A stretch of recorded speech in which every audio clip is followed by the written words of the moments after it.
What's good, YouTube? Welcome back to the channel. It's your boy Mr. NBA 2K, and sorry for bringing this video late, but I was a little bit busy lately. But anyways, today I'm going to explain to you guys the different defensive settings that are mandatory for every team. So these are the settings that are mandatory for every team. Regardless of which team you're playing with, these are the settings you want to have on. The one in red are team specific, meaning that they will change if you're playing against a different team. So we won't be covering those. However, here is a tip for when you're setting up on-ball and off-ball pressure. Never have more than 2 people playing deny or smother defense, because you won't be able to bring help defense soon enough.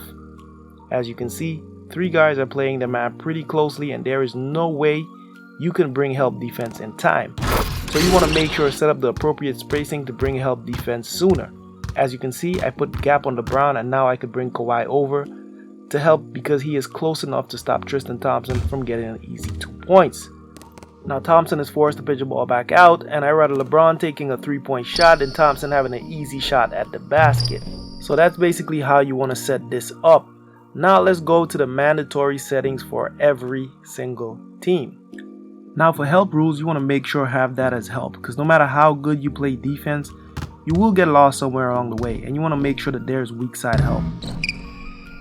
For screen help rules, you want to set that as help and no rotation so that no one from the perimeter will rotate over and help off of a pick and roll.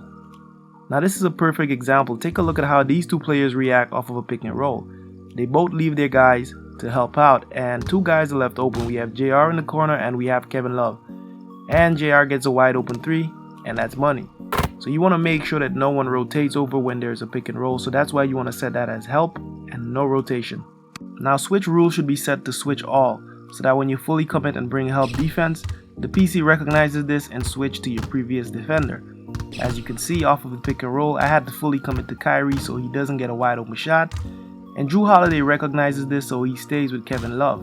If we had switch on only guards, then Drew Holiday would have come back to Kyrie and Love would have had a wide open basket, so you want to put the switch all. For post, you want to set it to 3/4 bottom, because he's going to be forcing the defender to the baseline, and you want to use the baseline as an extra defender. And also he's still going to be in position to stop people who are cutting down the middle.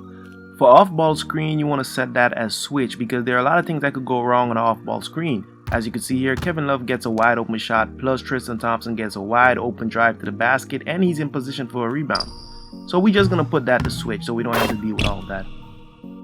Now for force direction, you want to force all the guards to the middle, like the shooting guard or the point guard, just to avoid inbound baseline cheese. You know, if you play 2K, you've seen a lot of that. Then for the power forwards and the centers, you want to force them to the baseline. Now this works well with 3/4 bottom, because you're going to use the baseline as an extra defender. Now this brings me to pick and roll, and there are a number of ways in which you can stop a pick and roll, and I will eventually do a video on that, but for now I will show you guys the settings that I use to stop the pick and roll. Now the last video I did, I forgot to show you guys what ice does. So here's an example of ice. Ice basically forces the ball handler away from the screen. So as you can see, as the screen comes up, Drew Holiday changes his footing to send the ball handler to the opposite direction. Kyrie still tries to take the pick, but as you can see, he gets bumped and he continues, and we slip the pick and recover. So these right here are the defensive settings that I use to stop pick and roll. We have go over for on-ball screen and catch edge. Then we have ice for on-ball screen center and catch edge. So why not ice for both? Well, because 2K doesn't allow us to have ice and catch edge for the first settings, and I don't know why. But this is how I use these settings. Now right here we have an on-ball screen. Now look at how Drew Holiday ices the screen.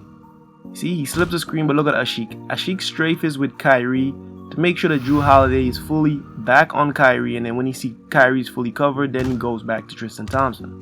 So what Ashik was actually doing when he was strafing with Kyrie, he was making sure that Drew Holiday was in position, proper position, and if he was not, then I would have taken control of Ashik and rushed up and defended Kyrie, as you guys had seen in the previous video with the pick and roll with Kyrie, and I brought Anthony Davis to defend.